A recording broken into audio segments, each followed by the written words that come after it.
All right, just sit back and get ready to have the most fun you ever had with an electronic device.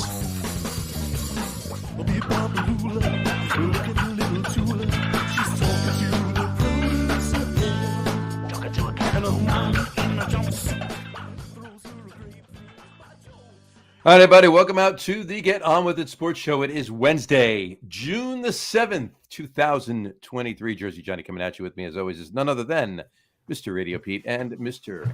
Harry Lug Nutz. Say hello, gentlemen. Hello. Hi, everyone. Is it me you're looking for? It was, actually. I was looking to see if you were there. So technically, yes. That's correct. So how are you fine, gentlemen, on this evening? First show of June of this year. Oh, wow. Time's just flying by. It's almost like it's just jumping weeks ahead. It's amazing how that works. But every week it's another week. You know, it's another day in paradise, right? As they say. Weather heating up out there in Denver? It is. It's you don't have to shovel heat though. So that's true. Good. It's always a good thing. That's nice. Always a good thing. Always nice. How are things on the island, Peter? Oh, they're wonderful. We're the island of Long. The island of Long. My wife and I had 4 different ceremonies over the past couple of weeks for my son's college graduation. Lovely. Well, congratulations. Yes, congratulations. It was brutal. What's he gonna do now? Or congratulations. Yes. Fortunately, it was only we had to go to Manhattan for one, but only the others were in Queens. But it's like you do it at like 11 o'clock on a Tuesday morning. What are you doing? Yeah, really. People got to work. So exactly. What did he? As far as what he's going to do, I don't know. No, we don't know. What did he graduate with? He has a degree in musical composition. Composition. So he's going to go back to school and hopefully teach someday. Yeah, I mean, there's a master's in the future, but for now, I just got to get him to write a couple themes for the show. There you go. We've been talking about for like 2 years, and we have a lot of segments, especially in this show. We have a lot of segments that we need some theme music. Yeah, we have no.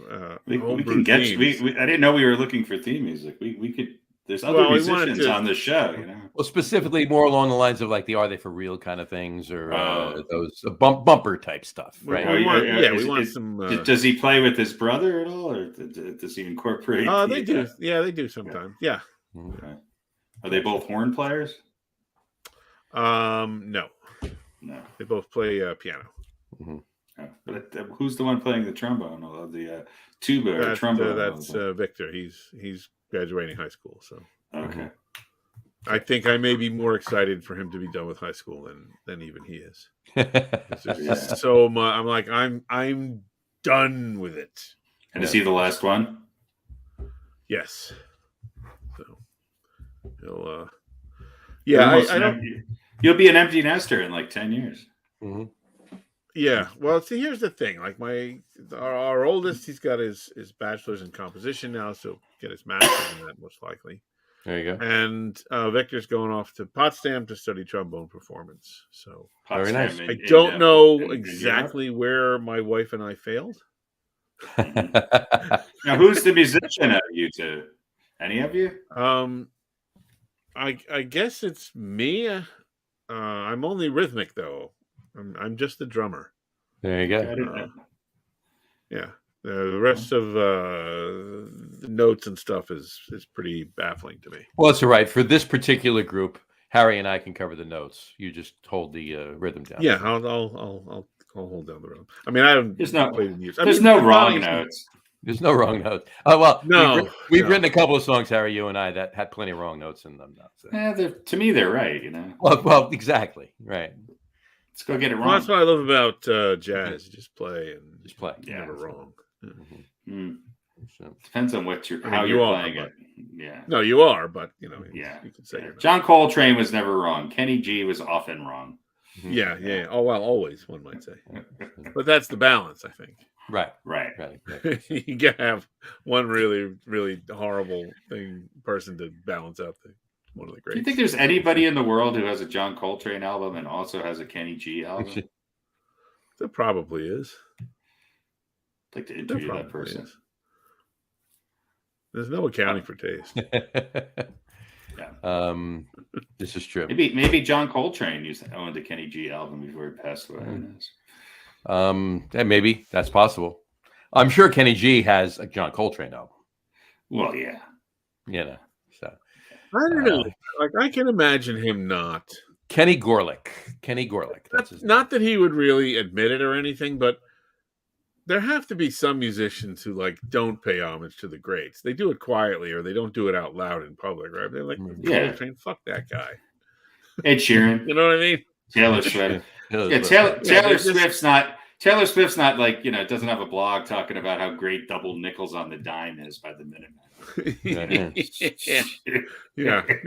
Not so they much. didn't study, the history of the music they play or anything like that. They're just whatever. I just write songs and I sing them. Or I just have other people write me songs and I put on sequins. I don't shake my ass. Whatever. I'm sure they were. And then there's Taylor Swift.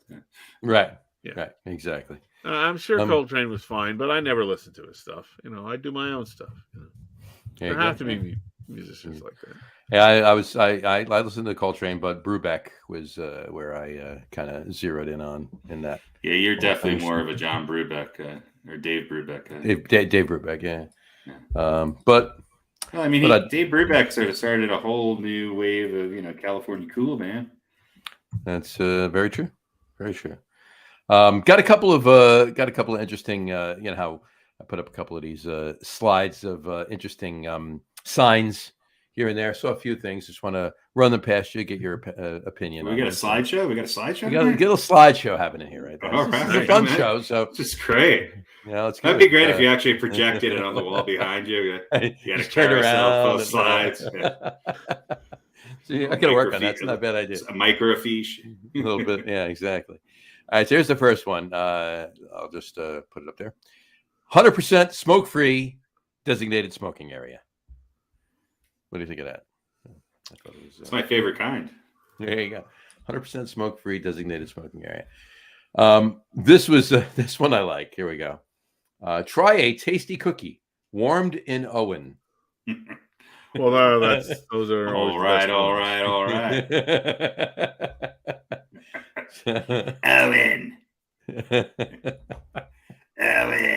There you go. I don't know if I want that cookie. All right. And there's this one. No crime. 8 a.m. to 6 p.m. That seems fair. Don't be around there at 7 at night, though. Yeah. Well, now that could have more than one meaning. Go ahead. That could mean there's no crime allowed during those hours. Or it could also be boasting that between 8 a.m. and 6 p.m., we don't have any crime around here. Right. 601, get your ass home. I would like to think that no crime is allowed 24 hours a day. But maybe it's like the purge, right? That's the trade-off. Right. They made a deal with the the kingpins. They're like, can we get these 10 hours? And then Barbara goes home at 6 sharp. Right. Yeah, it's all yours until 8 the next morning. Knock yourself out. When the bagel place opens, and then then it's ours again. But whatever you vandalize, you better have cleaned up by 8 a.m. You're getting it for 14 hours a day. We're only getting it for 10. Right. Seems reasonable. Seems reasonable. Right, exactly. All right. Then there's this one. This is seen on a bus. There you go. Your shuttle bus driver is hung. Good to know. I believe that's a job requirement. Yeah. He's driving an automatic transmission or a manual transmission with one hand. And exactly. Well, I mean, it doesn't say how. Yeah. It just says he's hung. That's true. I mean, you would take that as a positive thing, but it doesn't say His first name could be How. It could be Poorly. It could be. That's my friend, Poorly Hung. Poorly hung, right? Yeah. He's a shuttle bus driver. He's a shuttle bus driver, exactly. To me, hung means that there's got to be something hanging. So it could be. Maybe he's old. Oh yeah. Gravity is taking its toll as it does on us. Yeah, exactly what is hanging, right? That we don't know that. Oh, come on. All right. You guys know what it means. All right. It means that his last name or his first name is Hung. Hung, right. And then there was this one to wrap it up. This is, I think, this was pretty funny. Level 5 goose warning. The goose on platform 2 is violent and has claimed the platform as his own. Please avoid. It's a little goose coup. As a former goose chaser, I can tell you that that is completely legitimate. This is a January 6th gooser. There you go. I saw that and thought of you, Pete. I was like, I have to put that one up there. So. Yeah, we had there was Stony Brook College. We do portions of there, but one of the I guess maintenance crew drew a map for when I was chasing geese, not for me, but for one of the other drivers. And there was one little section we never went there anyway, but he drew a picture of this goose with like horns. He was like, "This is the devil goose. Don't go over there ever because you will get hurt." Obviously, they're not. That goose isn't going anywhere because they put a lot of effort into that. Sign. It's a big sign. Yeah, you had a great frame sign. around it, some nice graphics. Yeah, exactly. It's covering up a donut sign, I think. So it's more important than whatever was underneath it. Whatever advertising was underneath it. This is true. This is definitely true. So. Well, listen, it used to be the rat infestation zone. Right.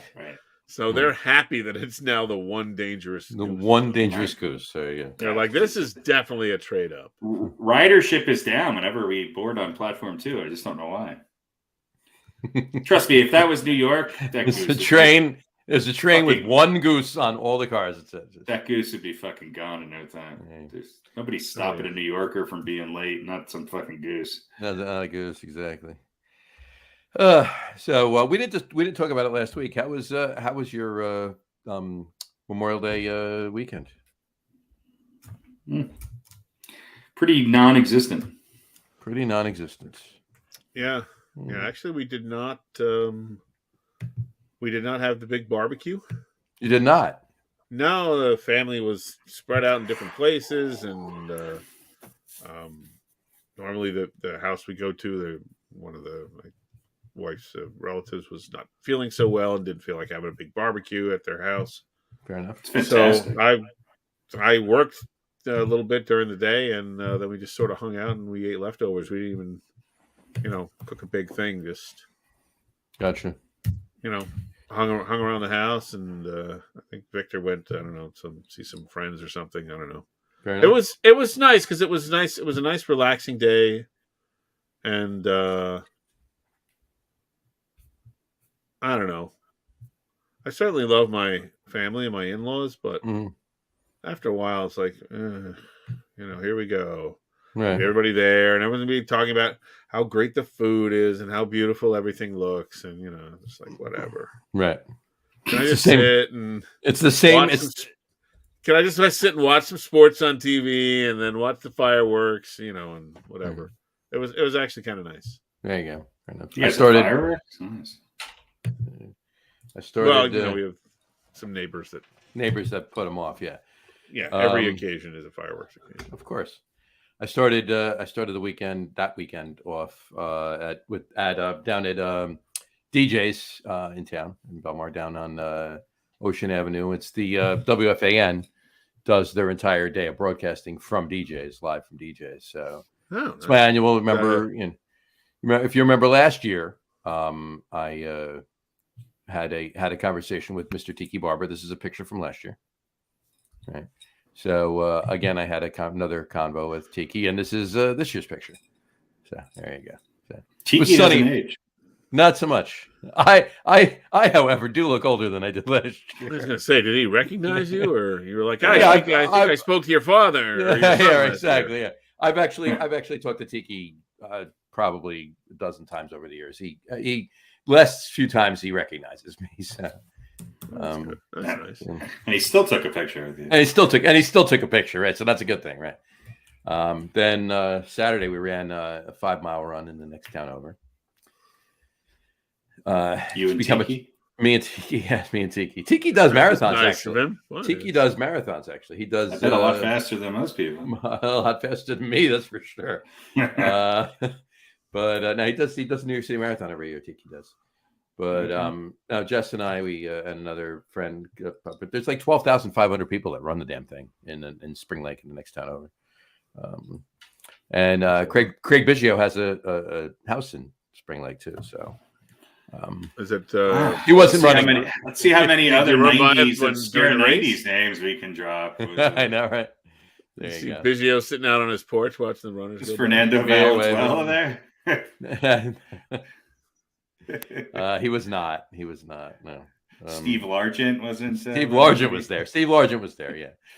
He just has family in Spring Lake. That's the Largent 100-yard dash. right. Exactly. Yeah, tradition. Anyway, all right. Let's kick this. Let's start the show. Let's kick this mofo off, if you will, with a just a quickie. What do you think?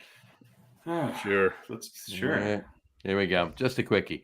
This is where that music would come in hand. Just a quickie, or something like that, or Don't give it away. That's exactly quicker than you think. It's slower than you think. Anyway, just a quickie. It's not that quick indeed. Just a quickie. Ironic. Yes, it is. We went to look it up, but no one has a dictionary. Just a quickie. You don't know what it is. Sounds like a They Might Be Giant song all of a sudden. It's actually a little bit. And here we go. Who will have hit more home runs by the end of this regular season? Pete Alonso or Aaron Judge? Radio Pete, you go first. I don't know. Alonso plays for the Mets. So you have to think that something will go wrong. But Aaron Judge has been healthy for more than a whole season, more or less, and that can't last forever. Right. Although it can. Yeah, he's probably right Aaron Judge. He's right on track to do what he did last year. All right. Yeah, probably Aaron Judge. All right. Harry?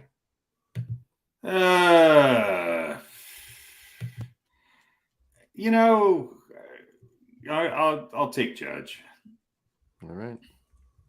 I'm going to go on record as saying that you're both wrong. Pete Alonso is actually going to be hitting more home runs. Homer. I'm shocked that Harry didn't say Alonso, because that's what the two of you do. You say Judge, he says Alonso, and you call it a day. Yeah. So Pete Alonso. It's going to be close. They're going to. They're both on pace for 60 or close to 60, right? Yeah. No. Pete Alonso is actually on pace for 64 home runs. He's on pace for right now. And Judge is right on the same pace as he was last year. Which is like 60, 61, 62. Yeah. So, so they're right there. So. If he continues, I think last year he hit 63. Right? He had 62. I'll have to move him up on my 62. Okay. He beat Roger Maris by one. Best free agent signings list. Yeah. If Aaron Judge continues along at this pace, I'll have to move him up on that list. There you go. Fair enough. All right. There's your just a quickie. After a quarter of a season. After a quarter of a season, right? Third of a season. Yeah, third. Yeah, you're right. All right. That brings us to this week's quiz. The other quiz, not the rapid fire quiz. Not the rapid fire quiz. The elimination quiz. The elimination quiz. I like that. Yeah. All right, so let me Do throw that up there. If I lose, do I get eliminated from the show? You get eliminated from the show. Changes my answers. Here you go. No, actually, if you win, you get eliminated from the show. Exactly. Awesome. Or at least you get the choice. It's up to you, really, at that point. All right. So, tonight's quiz is the elimination quiz. I like that. Tonight's quiz is brought to you by Bisquick. Tonight's quiz is brought to you by Cookies in Owen. So there you go. Warm cookies. Warm cookies in Owen. There you go. Owen's warm cookies. There you go. Top Yankees and or Mets closers all time. So I thought about it. I'm like, inside. Exactly. So you got 3 and 3. I'm doing that. I'm giving you 6. 3 Yankees, 3 Mets. I'm giving you 6. 4 stay, 2 got to go. You know how the rules go. So Yankees and Mets closers. Here we go. Write these down. All right. Write these down. Here we go. Ready? Shocker, the first one, Mariano Rivera. Yeah, he's gone. Never cared for him. Yeah, he was overrated. He's a systems closer. He had that He threw one pitch. He threw one pitch. Yeah, he had that great pitch that broke a bat, and what's his name got lucky and sliced a single to center field, and he just wasn't perfect. So screw him. He's out. So Mariano Rivera, Sparky Lyle.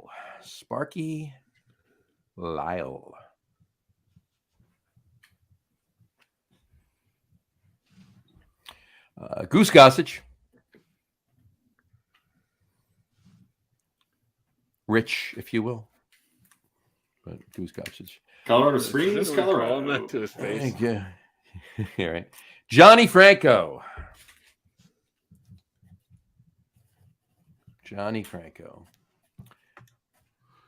I'm still here. I was going to say, are you changing? No, I have a little nasal action going on. Oh, that's always fun. We can watch that. I like that. Enjoy that. You have to pay. That's Johnny Franco.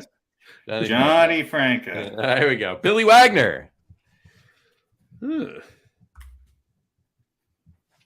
Billy Wagner. And the sixth one, I'll give you a guess. Jesse Orozco? No. Jesse Orozco. K-Rod, Francisco Rodriguez. I'm holding the jersey up. How long was he on the Mets for? A while. Billy Wagner did most of his work in Houston, didn't he? Yeah. I mean, all of these guys. Mariano Rivera is the only one that was only on the team that he was on.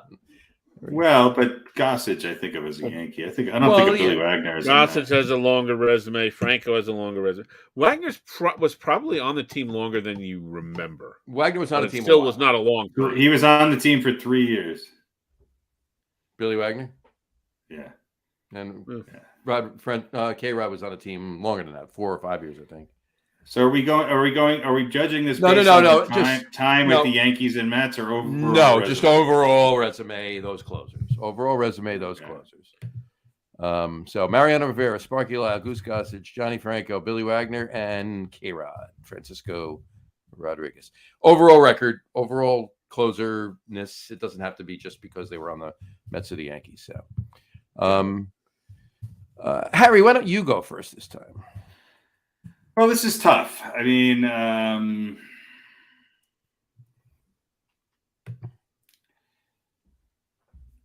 know. Raleigh Fingers isn't on here. That's Yankees and Mets. I know.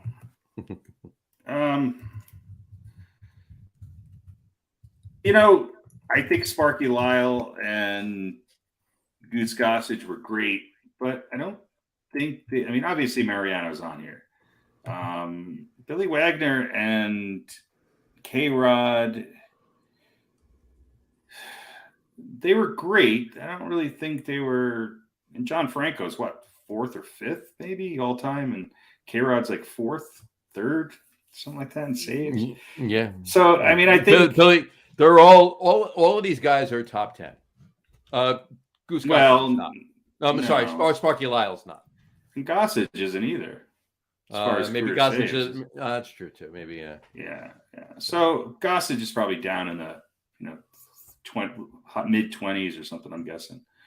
I think to be fair, I think you got to go with Rivera, K-Rod, Franco, and Wagner. I think that would be my 4. So Mariano Rivera, Johnny Franco, Billy Wagner, and K-Rod. All right. RadioPete? All right. K-Rod, Franco, Wagner are 4, 5, and 6. Okay. All time. There you go. There's your answer. Yeah. And Mo was 1, obviously. So yeah. There's 2. Hoffman, Trevor Hoffman. Trevor Hoffman's up there, and 27. Well, you got Lee Smith and Trevor Dennis Hoffman. Eckersley, right? Dennis Eckersley's up there. No, Dennis Eckersley's he's down. He's in the top 10, but he's down. Yeah. Okay. And you got Kenley Jansen and Craig Kimbrell both with over 400. Mm-hmm. Yeah. Jansen was great for a long time. Yeah. And who there's another guy. Who's the guy who used to play for the Cubs. Who's the other? Lee Smith. Isn't Lee Smith in the top Lee Smith. 10? Lee Smith is Smith's third. like third, yeah. Third, okay. Yeah, so you got... So it's you got basically it's Rivera and Hoffman who are over 600. Hoffman's right at 600. And then Smith and everybody else is some Down in the variation of fours. 400. Franco, Wagner, and K-Rod are 4, 5, and 6, yeah. Yeah. So, And then Yeah. Jansen and Didn't Kimball- Dennis Eckersley hover right around 400? And he was, I mean, he pitched half his career as a starter. yeah. Yeah. Yeah. 390. You know, 390. to be honest, too, I mean, I think Goose Gossage and Sparky Eli were on some great teams, but the second best Yankee reliever might be John Wetland. You know? Yeah, he might have had. Wasn't Mariano his setup guy for a season, and then Mariano was a setup guy for in 95, yeah. So he might have had even more, except he had. Yeah, so Mariano. I mean, I think people forget how good John Franco was. Billy Wagner and K-Rod. Well, I don't think their best years were with the Mets. They had great years, but but not as they weren't there as long as some of these other. No. You know, they weren't there. John Franco was on the. John Franco, of course. John Franco was on the Mets as long as Mariano Rivera was on the. Well, a little bit. Well, John Franco was on the Mets his whole career, wasn't he? No, it's 3 years with the Reds, and then he went to the Mets. Okay, but I think of John Franco as a Met. I mean, he's a Met. Yeah, he was on that. I never liked him though. No, it's like John Franco. I don't know. He's just like to New York, you know. Well, that was the whole thing. He was great. Yeah. Yeah, I know. I hated that about him. The guy was a dick. A lot of those Nets on those '80s Mets teams were kind of assholes. Yeah, that's true. That's why you kind of love him.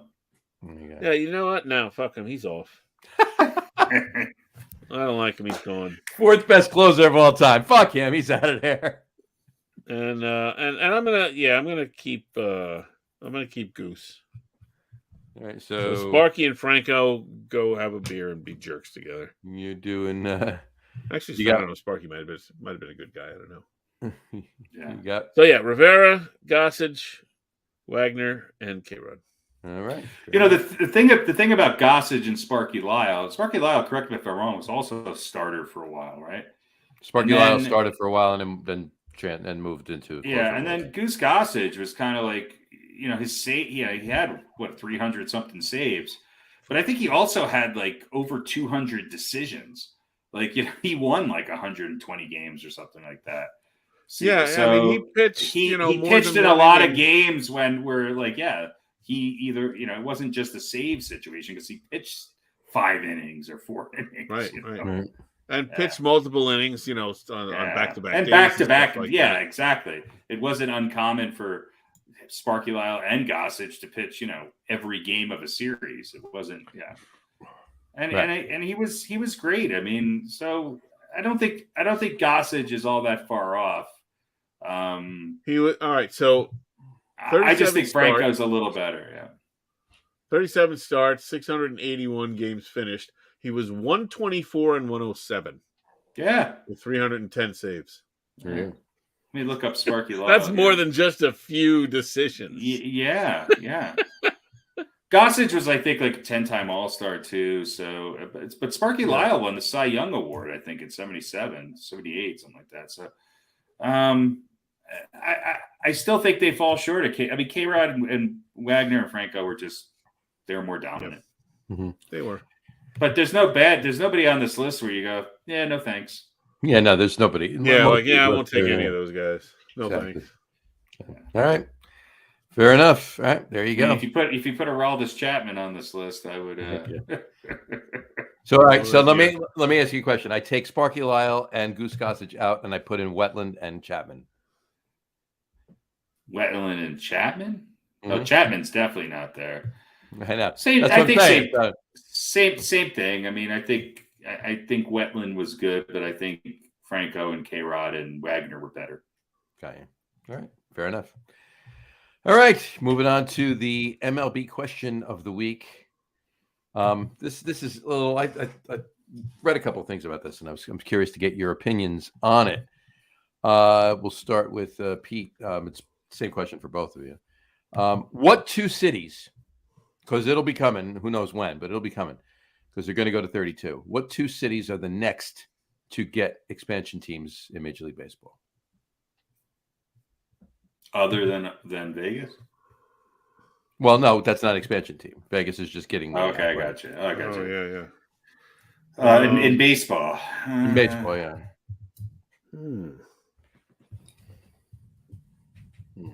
What do you think? I think Portland. That was what I was going to say. Maybe Portland, Maine. No, Portland, Oregon. I also think that you're going to see baseball in either Charlotte or Nashville, or maybe New Orleans. Pick one. Portland and. I think any of those places are more likely than Portland. Really? Yeah, the South is growing. Yeah. I'm going to say New Orleans and Charlotte. New Orleans and Charlotte. Fair enough. Okay, so Char and no. All right. Pete?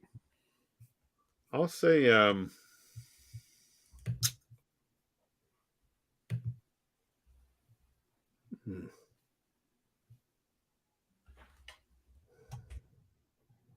want to say Nashville. But I don't know if they really want baseball there. They kind of have a pretty good thing going there. Mm-hmm. Yeah, I'll say New Orleans. I think Nashville's a good choice, actually. Yeah, I mean, it would just give everybody another reason to go there. I'll say New Orleans and Nashville. New Orleans and Nashville. All right. Fair enough. So Charlotte, New Orleans, Nashville, New Orleans. Mine, if you're curious, Nashville is definitely going to get one. There's a huge baseball following in Nashville. I was just down there. A lot of growth there too. And they have, first of all, it's the Nashville Sounds are the minor league team in Nashville. It's a pretty cool stadium they play into, and it's the Brewers AAA team. Are in Nashville, and it gets packed, and it's right just west of downtown or northwest of downtown, and it's a pretty cool area. Not that would obviously be there. Obviously, they'll build somewhere else, but yeah, I think definitely Nashville is going to be one of the cities, and I wouldn't be surprised. Charlotte's definitely come up, and I think the other town is going to be Charlotte. But and my choices are Nashville and Charlotte, but don't sleep on Jacksonville either. There's been chatter about that, and they obviously have a big sports base there, and Florida seems to get 2 and 3 teams for every sport. Now they're the new Florida, they're the new California kind of thing. I would not rule out Portland, even though I think you're right. I think the Southern teams are more obvious. The other team that I think is maybe in the next round would be Salt Lake City. So I think you might see a couple teams out west here. But I think you're right. I think Nashville, Charlotte, and New Orleans are probably the top ones. Yeah. I have to agree. So cool. There you go. Awesome. All right. And Jacksonville, I didn't even think of, but you're right. They got a football team. You know, they don't have a basketball team. How about Orlando? You know. I think Orlando's a little too close to. I think Miami. Charlotte would be the destination. Orlando's a little too close to Tampa. Yeah. Really? So, yeah, I guess you're right. Yeah, they're going to be pulling in fans from there. They're not going to want to pull away from that fan base. Jacksonville is basically the other quadrant of Florida. You know. Yeah, and Orlando only has basketball. It's like not like they're competing with football and baseball. So yeah. Right. Yeah. Right. So there you go. Ooh, that would be. Imagine getting drafted by Jacksonville. That would be fucking horrible. Yeah. There you go. But Sorry, Jacksonville. But I do think that. I think it's Nashville. I think Nashville and Charlotte are going to be the two. So yeah, cool. Well, you would probably know better than anybody else. I'm serious. You know, you keep your. To me, it's more. I would just like to see. I'd like to see another pro team in Portland. I just think, I mean, obviously they have the Mariners close by, but it's kind of like saying, you're a Rockies fan if you live in Albuquerque. Right. Are you really? I don't know. Right. But you're right. I think the South is where the growth is going to be. In Florida's there's a Southeast.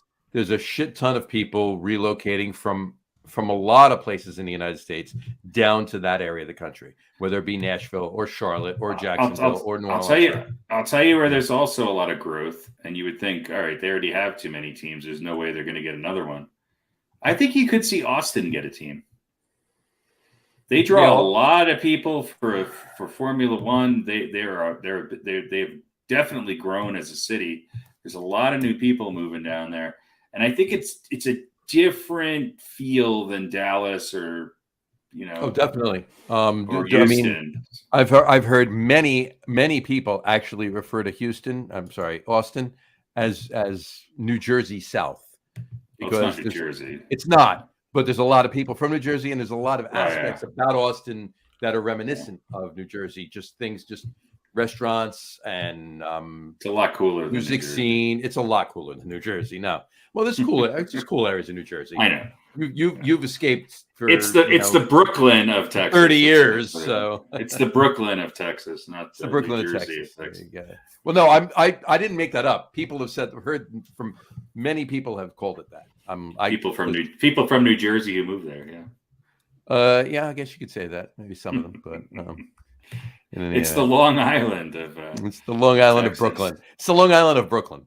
Right. Anyway, all right, cool. All right, that brings us to the rapid fire quiz. What do you think?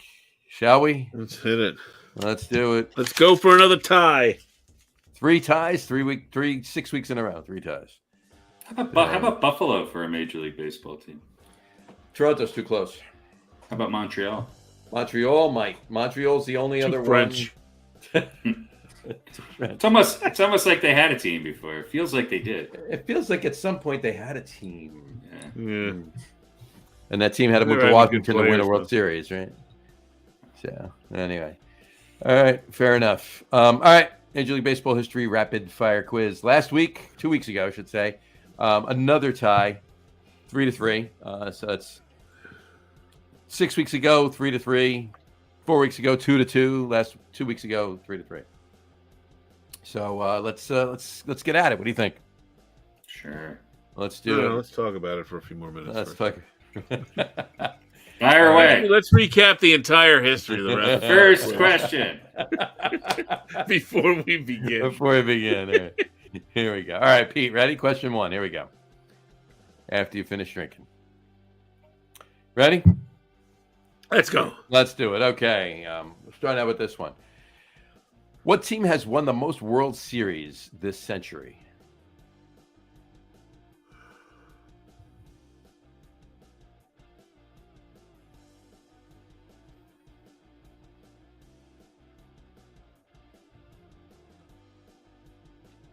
Is it the Dodgers? That would be wrong. Harry for the steal? The Red Sox, right? Would be the Boston Red Sox. They've won 4. Mm-hmm. So there you go. That's a Harry steal. All right, Pete, back to you. Question 2. What Major League Baseball manager has the record for most ejections? You mean all time or this century? All time.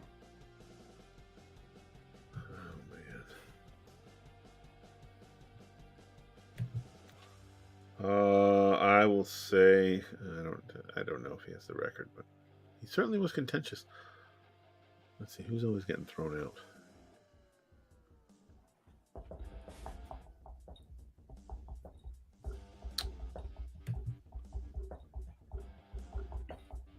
Is it Bobby Cox? It is Bobby Cox. Very good. 162 ejections. I did say that right. Ejections, right? Yeah, ejections. All right. Bobby Cox, 162 ejections. Very good. All right. Question number 3, Pete. Here we go. Ready? Who was the oldest player ever to play in Major League Baseball? Well, this should be easy, but I have no idea. Which is true of most questions. The oldest player ever to play? The oldest player ever to play in a Major League Baseball game, yep.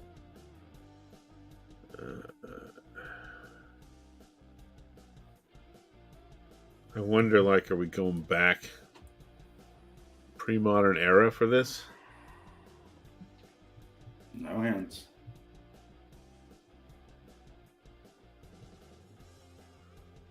I don't know. I'll say, wasn't Baby Hands, was it? He's Maybe. the oldest pickleball player. He's the oldest pickleball player, right? That's right. Wrong sport. Wrong sport. Oh.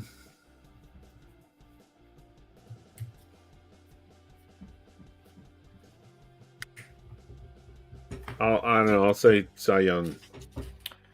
That would be wrong. Harry for the steal? I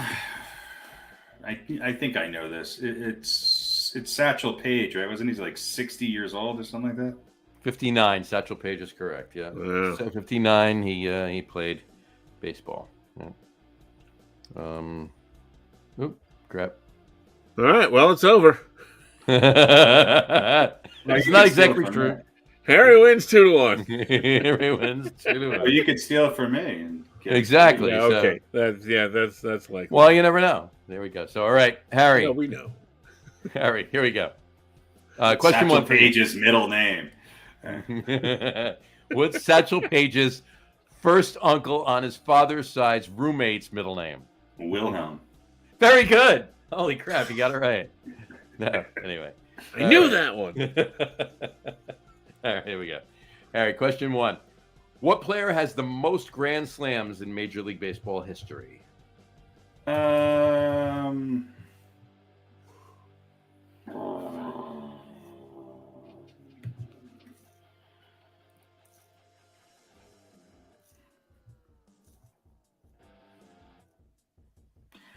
I think it's Alex Rodriguez. That'd be correct. It's Alex Rodriguez. He has 25 Grand Slams in his career. So I did it again. There we go. So Never you have that in one October. correct. Never in October. Never in the postseason. Just I during. think he his did career. actually hit one in the postseason. Yeah, 07. Yep. Whatever. Hey, Whatever year the Yankees won with him, I think he did hit one. 09, yeah. Okay. Question two. Who is the only player to win the MVP in both the American League and the National League?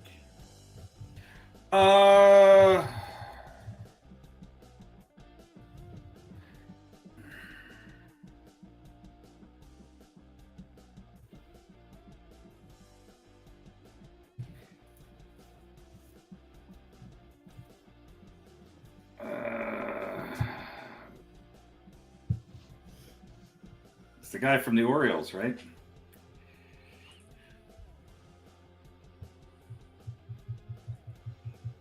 Frank Robinson. Frank Robinson? Yes. Frank Robinson. Yeah. Final answer. Yes. I'm sorry. It's correct. Yes, it's Frank Robinson. Yes.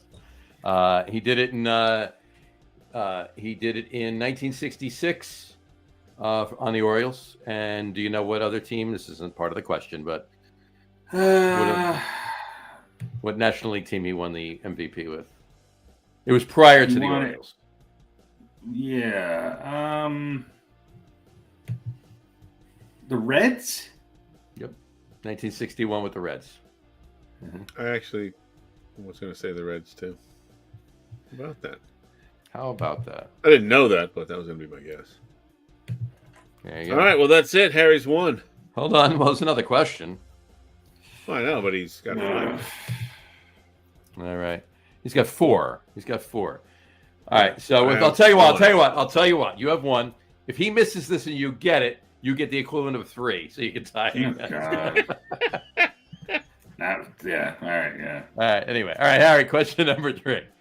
What team won the first ever World Series? When was the first ever World Series? Want me to tell you? 1972. It's 1981. No, but it was in the 1900s, right? Wasn't it like 1910 or something like that? 1904 or something? It was 1903. What teams were around then?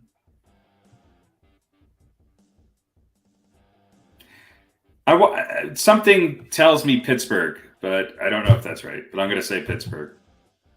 Pittsburgh would be wrong. Pittsburgh is wrong. Radio Pete for the steal. I was going to guess Pittsburgh too. I'll say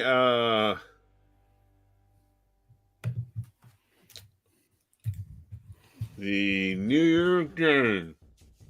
The New York Giants. No, huh? I'll say the Boston Braves. Whoa. You almost got it right. Almost. Not the Braves? It wasn't the Braves, no. What were they called back then? Like the Americans or something? It was the Boston Red Sox, but they were the Boston Americans back in the day. Okay. So, yeah, so... who'd they play? Oh, the streak of ties is over. Streak of ties is over. You know what? I just realized that I didn't mark that down who they played, and I do know. Well, he said Boston, so that's technically right. So it's 4-2. All right, make him feel a little better. You got Boston, Jesus Christ. That is true. Well, that's why I said New York at first. Figured. Yeah, that I remember Pittsburgh was really good for like Pittsburgh. The first that was Red my Sox, first thought. Was Pittsburgh, the Red Sox so. beat Pittsburgh in the first ever World Series. There you go. All right, so we'll give Pete that one. But so it's 4-2. All right, so it's a little bit more respectable. There you go. All right. So there you go. Yeah, the Red Sox were called the Americans then, and they beat the Pittsburgh Pirates. So there were two teams in Boston at one point, right? The Braves and the Braves, Red Sox. The Braves went to Atlanta, right? Braves went to Milwaukee and then Atlanta. Yep. Yeah. The Atlanta is the Braves' third stop. In fact, Vegas is going to be the Athletics' fourth stop. They were the Philly Athletics, the Kansas City Athletics, the Oakland Athletics, and then they'll be the Vegas Athletics. But yeah, you know what other city I think would be right for an expansion baseball team? Who's that? It's Kansas City. I think they deserve a baseball team. See where you went there. All I have to do is fire the one that's already there. There you go. That'd be great if I became a cajillionaire and just won the lottery, had money to spend. I'd bring a team back to Oakland. There you go. Well, you know what? Let Kansas City follow in the Athletics' footsteps. There you go, the Kansas City A's. Yeah. All right. So bring the Royals to Oakland. So it'll be the Oakland Royals, and then make Kansas City an expansion team. No. Make the. We'll bring. What are the A's going to be? The A's in Las Vegas? They've been the A's since the 1800s. So. Well, I didn't know if they're going to change their name. I'm sure they won't. So, but whatchamacallit? Yeah, and I got a weird fact for you too. On that note, we're talking about MVP voting. Frank Robinson was MVP in both leagues. Here's another weird MVP fact. There's only been one tie ever for MVP. For MVP, it wasn't that long ago, wasn't it? Like in the early 2000s. It was in 1979. Oh, okay. 1979 in the National League. You know who the two players that tied were? Dave Parker and Willie Stargell. Willie Stargell was one of them, but no, not the other one. Let me think. Who?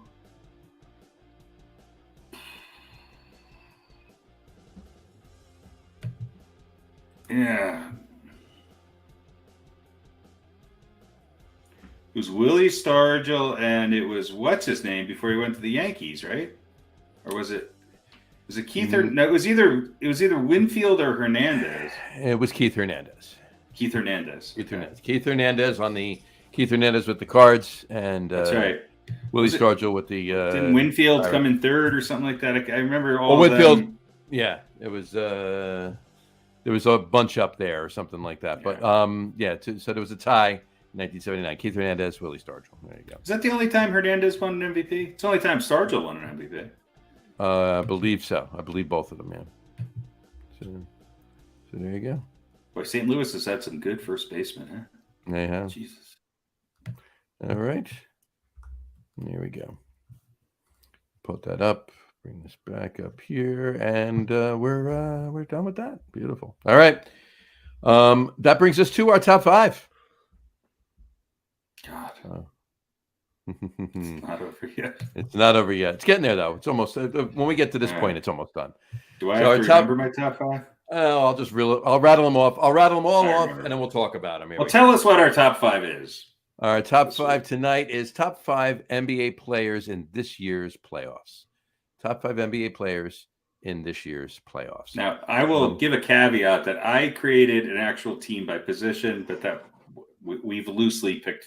The other guys have loosely picked 5 players. I'm not sure mine would change, but I thought it'd be nice to actually have a team. Well, what's funny is that all 3 of us have 4 the same. Right.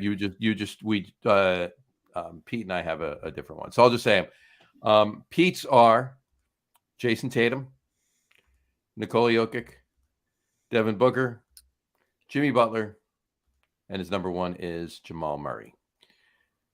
Harry, yours are number 5. You have Joker. It's center. I had Jokic.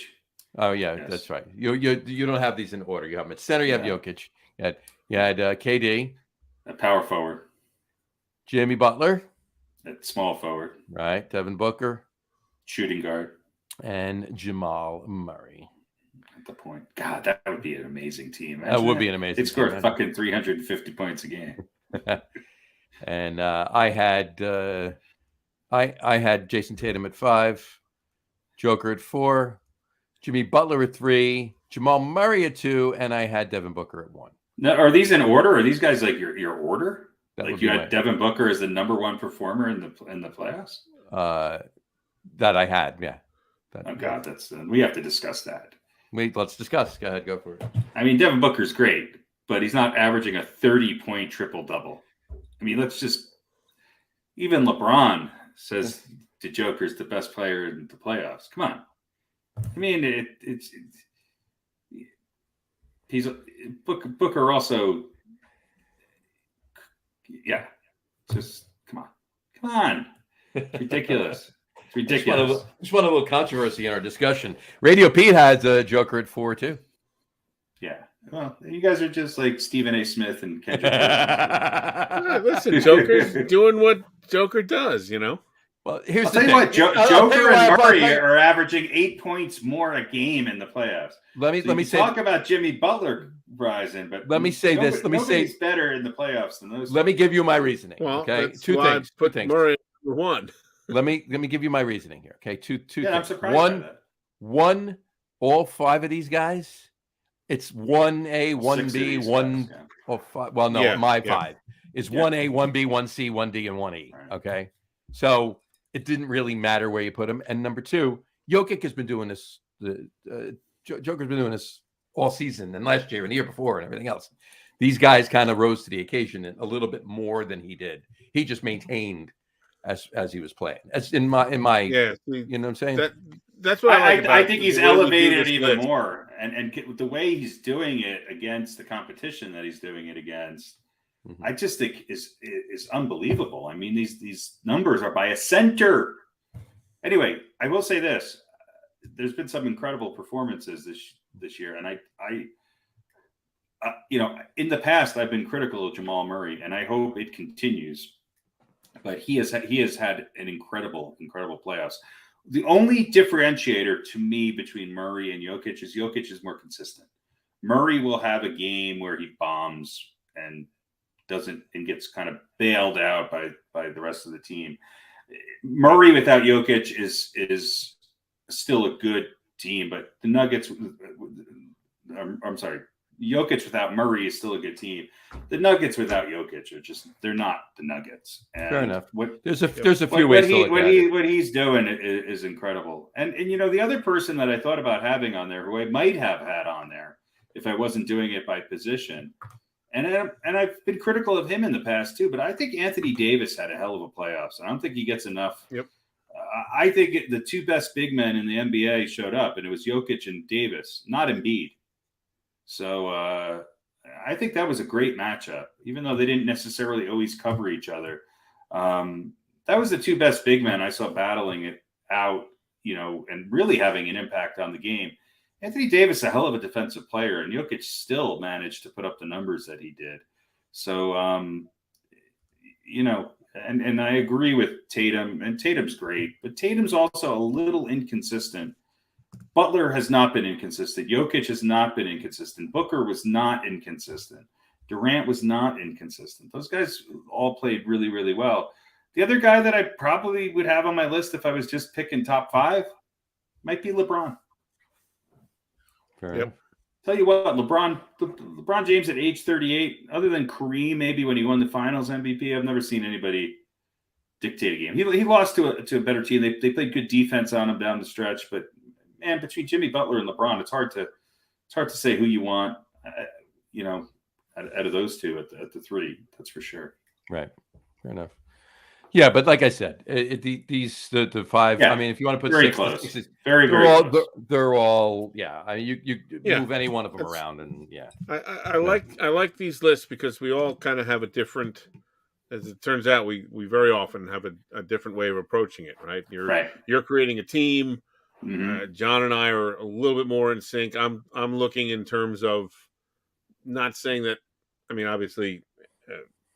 If Jimmy Butler is the MVP for the Miami Heat, but like to me with the Nuggets, like Murray is not necessarily the difference in them winning, but winning the way they did, right. Kind of walking through. Yeah. And you're right, he's more inconsistent. And what John was saying, yeah, Joker is great, he really is, but he's always great and he is consistent. Like he's doing what he does a little bit more, right? Because of the playoffs, but that's what great players do. But why did we never say that about Jordan? Why do we never say that about LeBron? Why do we never? It's interesting that Jokic gets that sort of I don't want to say dismissal because it's not a dismissal, but expectation that sort of hurts. Yeah, his accomplishments. Well, I kind of to go back to Jordan, and I said that even back then. Go back to Jordan. I was Who did I think impressed me the most on those Bulls teams? It wasn't Jordan because I mean it was Jordan obviously, but it wasn't necessarily Jordan because he was always doing that. It was John Paxson rose to the occasion in this game or Pippen or whatever. You know what I'm saying? So John Paxson was open because there's 4 guys on Jordan, and right. Jordan was usually the guy who found Paxson open in the corner. But you know what I'm saying though. You know what I mean?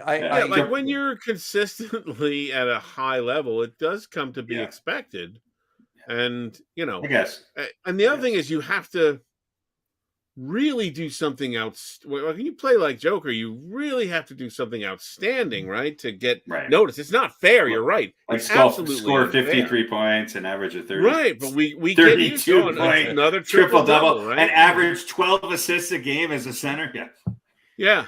I mean, but that's a day at the office for him. That's who he is. Yeah, I know. So Here, I'll tell you what. My second team would be interesting because I'd probably move Steph Curry to the 2, and I'd put Jalen Brunson at the 1.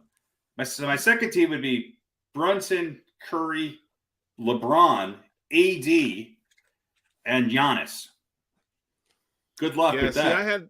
I had a little bit more of a sort of like a rising to the occasion, not an MVP of the player. But I thought about putting Brunson on this team. Yeah. What he did for the Knicks, and that's what he was doing for a good portion of the season. So. Yeah, Golden State was one game away from going to the finals. So, if this was a top 10, I would have put Brunson in there. But on to your point, Harry, that's a great second team. But who do you have as an honorable mention that you're going to put in when AD gets hurt? So, We'll get Joel Embiid in there. So There you they'll go. both be hurt. They'll both be hurt or complaining about something. Just hopefully not the same time. That's all. No, AD Right, didn't get hurt, and so look, it's easy to criticize him. I get it, and he's unlikable in a lot of ways. But the basketball fan of me watching him play, AD was many nights the best player on that Lakers team. He was consistent. He was tough.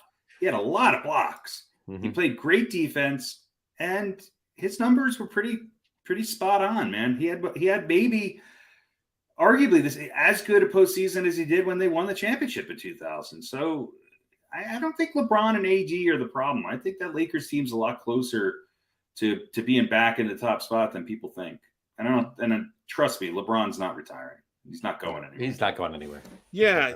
Like that was maybe one of the closest. Not that every game was super close, but like as far as where the teams were, it was one of the closest like sweeps you might ever see. Yeah.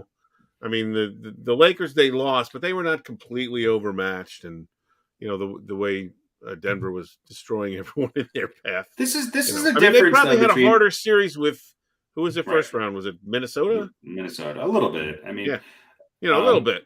A little bit. I mean, what impressed me with the Nuggets in that series with the Lakers is that they were down super big in both games in LA, and they came back and won them. Yeah. That to me is a little bit of the difference, though, between a Michael Jordan-led Bulls team would never have happened. They would not have been up by 18 at halftime and lost. And right.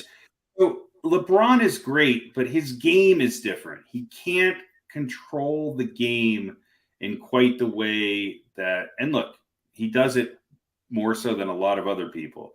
But the Magics and Birds of the world and the Jordans of the world, to me, the Kobes of the world, they had the ability to control the game a lot more. And I know that sounds like a criticism. It's not really a criticism. It's just who LeBron is as a player. He's never had that ability to just light it up from the outside.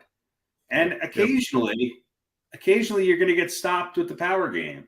So, and he was taking ill-advised, times. 3-pointers late in a couple of those games, and like you shouldn't be doing that. But they. I'll tell you though, the basketball is played on two ends of the court, and I still think LeBron James is a top 5 defensive player in the NBA. He's a great defensive player, just spectacularly great. The AD and LeBron might be, I think they're. I don't know if they were, but I would have them on my all defensive teams this year. I know that sounds weird, but on the all defensive playoff team, those two would be on there, probably along with Bam and Jimmy Butler. And I know this is going to sound weird. Maybe Al Horford. Boy, he did a hell of a job on Joel Embiid. Yep. All right. Cool. That is. This was actually a good one. I like this. This is a good list. Yeah. I really liked it. All right. Cool. All right. Radio Pete, do we have an over-under tonight? No over-under tonight. No over-under tonight. All right. Do you want to just... Couple things to mention real quickly, though. Go for it. You got your things. So, look, we can yell and the weird things, right? Pete's weird things. Pete's weird things. Now it's time for Pete's weird thing. We need to you got your things. Things. Whatever. We need a. This is actually the song that I want created first. You got your things. Pete's things. You got your things. I got some things. I got some things. I got some things. You got your things. All right. I got some things with Radio Pete. The Blue Jays have been revamping the Rogers Center over, I don't know, like the past year and a half or something like that. Right. So there's so obviously some the ticket prices are going to change. So there is a family, the Gamester family, who since 1977, the Gamester family has split season tickets for 2 seats near home plate, first at Exhibition Stadium and then directly behind the Jays dugout, 3 rows from the field at the Rogers Center. Great seats. So since 77, they've been splitting these seats with another family or whatever. So Last fall, they renewed these seats for the 46th time, and the final numbers were $15,000 for the pair of tickets, for season tickets. $7,500 per seat for 81 games. So an average of $92.59 for each seat per game. Gotcha. Doesn't seem too bad. Right. I mean, it's almost $100, but you're 3 rows back, virtually behind home plate, just a little bit off but pretty damn good seats. Good seats. So now they're reconfiguring and all that stuff. So they, I guess, got contacted by the club. Would you like to play a little guessing game about how much the new cost of the seats are going to be for the following season or the post reconfiguration? I'm going to say they're going to be 4 times as much. Harry? So you're talking per game or for like a per game season ticket? They're going to be probably around $250. These are season tickets. So so last year they renewed it was $15,000 for the pair for the season. Yeah. So if you go by what I'm saying, it's. So you're saying about $60,000. I'm saying about $60,000. I'm going to say about $25,000 to $30,000. Well, according to the Blue Jays account representative, Steve Gamester was told the cost of the seats under the new reconfigured home plate club section, which is going to be a special new section there, could be as much as $68,500 per ticket, or $137,000 for the pair of tickets over the course of the season. But you can also get a ticket for $7. So it's 8. So it's 8 times as much. Over 8 times. So it's 8.5 times as much per ticket. 8.5 times as much per ticket. Yeah. It's almost 10 times. Yeah. Right. Yeah, that's probably about right. I mean, how many Joan Baez's are there? I don't.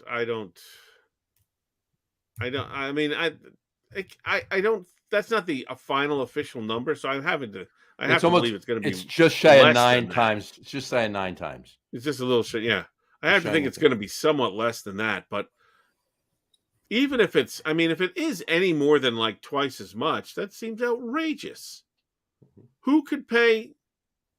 The family, I don't think could pay even $30,000. Certainly not going to pay $50,000 or $60,000 or maybe $100,000. It's $839.50 per ticket per game. Yeah. Avril Lavigne is a Blue Jays fan. I don't think Avril Lavigne has that kind of money. Did Taylor Swift buy the? Did Taylor Swift buy the Blue Jays? No, maybe. I'm sorry. Did Ticketmaster buy the Blue Jays? put it in perspective. How much would those tickets cost for the Yankees? Oh, that's a good question. I mean, look, Toronto's as big a city as New York. Yeah, but it's just from one year to the next. I can see the price goes up, But so I don't know. Actually, the tickets cost $40. The rest is service charges. Yeah. The tickets are free. Supposedly, though, you could get tickets for like $7 though to go see. Kind of like some of the Rockies games. Yeah, they always list that. They show the ticket prices and but you're not going to be sitting next to Joan Baez and Geddy Lee. Yeah, there's only there's no $7 ticket. There's only a couple of stadiums that sell out all the time, all season long, and that's obviously Boston. Wrigley Field doesn't even sell out all the time. I'm pretty sure LA comes close, if not sells out all the time. But yeah, there's most stadiums you could show up on game day and get a cheap seat. Jess and I, for a while when we were in North Jersey, we used to drive. The Dodgers have the highest attendance as of I think for last year. We used to. And I think the Cardinals were second. Yeah. Well, we used to drive over just to Citi Field, and without tickets, we'd go in, we'd pay the $25 to park, and tailgate for a while, and then about an hour before the game, just under an hour after, it was a 7:05 game at 6:10, I would pull out my Game Time app, right, or one of the apps, like not so it's a StubHub, but like Game Time. There's a couple other ones, and there's always seats. I'd literally get 2 seats in the upper deck, good seats in the upper deck, like front row or a couple rows back, kind of behind the plate, for $2 a piece, less than an hour before the game. So with service charges, I was paying $5 for 2 tickets. So Boom. here's the teams who had the highest average attendance in 2022. Dodgers averaged 47,670 people a game. But that's The only St. till the Louis- 7th inning. Well, still, Then they all leave early. not necessarily. Oh no, That's a lot of places. St. Louis over 40,000. The Yankees 40,000. Atlanta 38. San Diego 36. The Mets 33. Houston 33. Toronto 32. Who do you think the next team on this list is also averaging 32,000 fans a game? The A's. The Rockies. Just kidding, obviously. Yeah, ahead of Boston and Chicago. Well, And keep in San mind, Francisco and the Angels. Boston sells out, but they're lower than the Rockies because that stadium doesn't hold that many people. It's a smaller stadium. Understood. Still, Yeah. can't say. I'm just saying, there's a lot of teams on here that are not great that have a pretty good. Oakland was the lowest. Oakland averages less than 10,000 people a game. That was last year. This year, who knows? I'm telling you, 45. like we talked about on last week's show. We're going to get on that. We're going to try to go out. Let's try to go out. Let's try to go out and catch a game in Oakland, and go from there. That'd be interesting.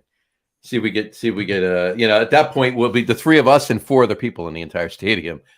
There'll be more people on the field. There'll be more people on the field at any one time than in the stands. So, but by then they might just forfeit the rest of the season. So, who knows? Yeah. We're just going to spend the rest of the year moving to Vegas. Yeah. Well, you know what though? They're not moving next year. They're playing another. Oh no, year. that's right. They have 3 more years. They're playing one more. They're guaranteed to play one more year. I don't know how long it's going to take to build the stadium. They already purchased. Well, yeah, that's the thing. If the stadium gets built relatively quickly, then. Right. Yeah. So, but they have to play. You're committed to. Yeah, it could be 3 more years, but they're committed to at least 1 more year. So how about like that's going to even be even worse. Worse, right? Yeah, exactly. So anyway, all right. So the A's average just under 10,000 last year. This year they are averaging 3,400. Sad. It's really sad. I mean, we'll imagine in that stadium too, right? That's a big stadium, right? It is. So. I mean, it's a stadium, so yeah. Yeah. Well, if you look at pictures of that field before they put up Mount Davis in the outfield for the Raiders, obviously, it was beautiful views behind. Like if you're sitting, up and you're looking out, it was like really nice views. But can't see anything now with Mount Davis out there. So, yeah. But anyway. What is Mount Davis? It's a big. It was basically the whole outfield.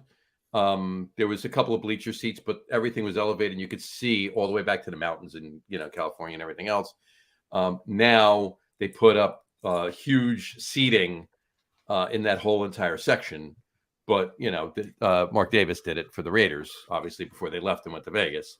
He put that up to get more tickets for the Raiders seats games. in there, Seats for the Raiders games. So anyway. All Cool. right. All righty.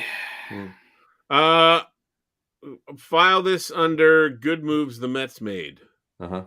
All right. Who is the pitcher that we were talking about a few years ago that they did not get, and thank goodness they did not? Cy Young Award. As a free agent? Yeah. Cy Young Award winner. Went to the Dodgers. Cy Young Award winner that went to the Dodgers, Max Scherzer. No. Now he's not in the league anymore. He's not in the league anymore. When you say a few years ago, what are you referring to? Like a couple of years ago. A couple of years. He won Cy Young with the Dodgers? No. He won the Cy Young, and then he was a free agent, and the Mets were in the bidding, and he went to the Dodgers. What's his face? Yeah, we did the show. He likes it rough. Yeah. Oh yeah. The guy who got okay. Yeah. You can't even remember his name. Who cares? It's Trevor Bauer. Trevor Bauer. Trevor Bauer. Yeah. So I don't know if you heard this, but I guess about a week ago, well, I guess was it last year or earlier this year, he went to the Japanese leagues because probably he's never going to play in the States again. Mm-hmm. He's been like demoted. He's playing in the minor leagues in Japan. Signed a 1-year deal with the Yokohama whatevers in March, and last week I think they demoted him to the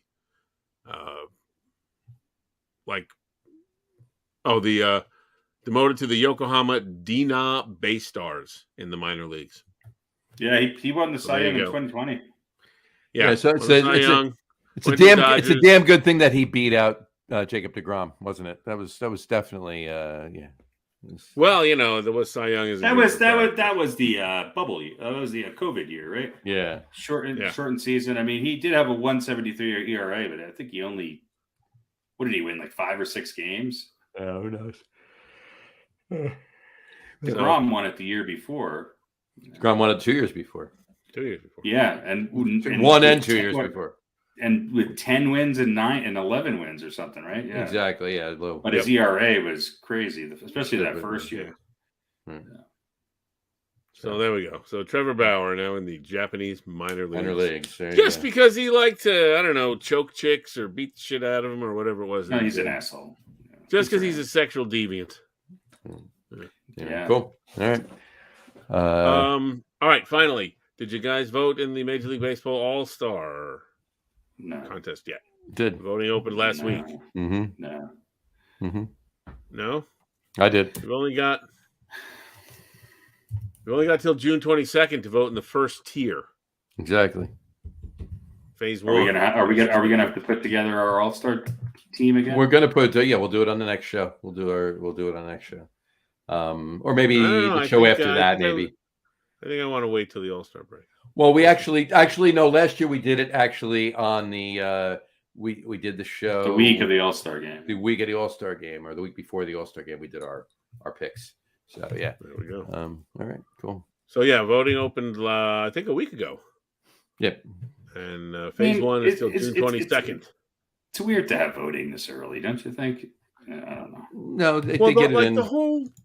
The thing is, the whole system is convoluted. Mm-hmm. Like you have the top 2 vote getters, and then you have phase 2 to decide who actually goes, and then you get 6 outfielders go, and then the top 4 end up going, but if one of the top and then the manager picks the pitchers. Yeah, and then if one of the top vote getters in each league is an outfielder, then only 3 other outfielders. I mean, it's, a lot of stipulations. Yeah, it's just like baseball. Can you make one thing simple? No. Can you make one thing simple? Nope. No. Nope. So anyway, voting open now till June 22nd for phase 1. Go for it. We'll look into that as we go along. I'm going to vote for only Oakland A's players. That's it. Well, here's the thing: you can vote up to 5 times a day. Yep. So if a group of people got together, I don't know if they could get an Oakland player in. Oh, we can. Maybe get one close. Let's do it. We made a concerted effort. Let's do it. You get a group of 100 people to vote 5 times a day every day. Get everybody who goes to an Oakland A's game to do it. That's true. That'd be 45 people per 100. So anyway, go online and vote. Go online and vote. We'll post the link on the Facebook page. Put it up there. So, all right. I think that's all I got. That's all you got, Harry. You got anything else? Hell no. I do have one thing. One thing. Oh, look at that. One thing, real quick. Go for it. I don't want to turn this into a long thing, but it's time to rethink horse racing. We've had 12 horses die in about 3 weeks at Churchill Downs. 12 horses. Just something to think about. That sucks. As you wear your big dumb hats and drink your, mint juleps next year. It's they're finally doing an inquiry into it. It's sad. Mhm. and it's troubling, and it's barbaric to me. But Well, it took a long time to make some inroads in the circus, yeah, right? People, I mean, that was known, by anyone who didn't have blinders on, that those Right. animals were mistreated, and that's why they, performed, because they were, and certainly with the elephants was a big cause for that. So, Mhm. it can happen, but yeah. I just think, and look, I'm not suggesting anybody's doing this on perfect purpose. These are huge investments, and I realize people want the horses to do as good as they can. But I think there comes a time when so-called progress in medicine, veterinary medicine, and what these horses are put through, and obviously there's something going on with this track or the way in which these horses are being trained here, that something needs to come to a stop until they figure out what the hell is going on. That sucks. That's a lot of deaths. You don't hear a lot about it, but it's finally made it into some news headlines, and they're finally pulling together a team to do an investigation. But this is sad, and I think it's not uncommon to see. I mean, this is a lot, but there's a lot of deaths that go on in horse racing, and I don't know. There's a part of me that loves tradition and loves all of it, but there's also a really big part of me that says, do we really need to entertain ourselves this way? Is there something better we can be doing? Right. Yeah, be going to Oakland A's games instead. I mean, yeah, I would just tend to believe that, given the general nature of man, let's put it that way, the human beings, any form of entertainment like that involving animals, horse racing, the circus, dog racing, right? Yeah, is not good. It's not good for the animals. It's just not going to be, and it's probably something we really shouldn't be doing. Cockfighting at all. Yeah, like I don't think there's this. I agree. I mean, I don't usually take extreme stances on things like this, but cockfighting. You mean the MMA? Yeah, I think we need to look at this. Yeah. I think you're right. I do. There's nothing gentlemanly about it. It's, you know what I mean? No. It's exploitation. No. Now, look, I don't think that I'm not someone who goes, a dog should have the same rights as a person and all that. But it's exploitation of animals. It's not, You're right. Certainly not their purpose here on Earth should not be to entertain us. No, that's not what it is. At the expense of their health and well-being and maybe their lives. Mm-hmm. Right.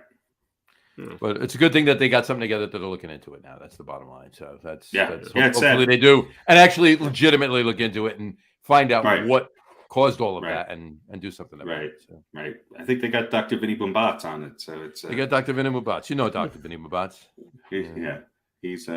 He's great. He'll do wonders.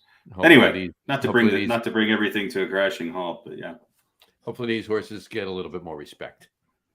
Yes. Right.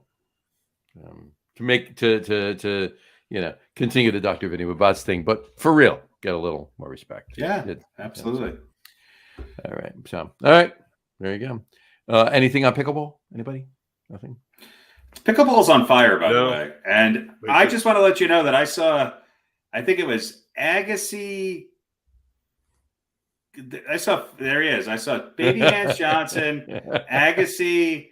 I saw 4 of the 30-something-year-old ex-tennis players going at it at pickleball the other day. And let me tell you something. It was the loudest and most intense game I've seen in a long time. Yeah. It's on fire. It's on fire. Yeah, it's getting television this coverage. This is the highlight of our generation.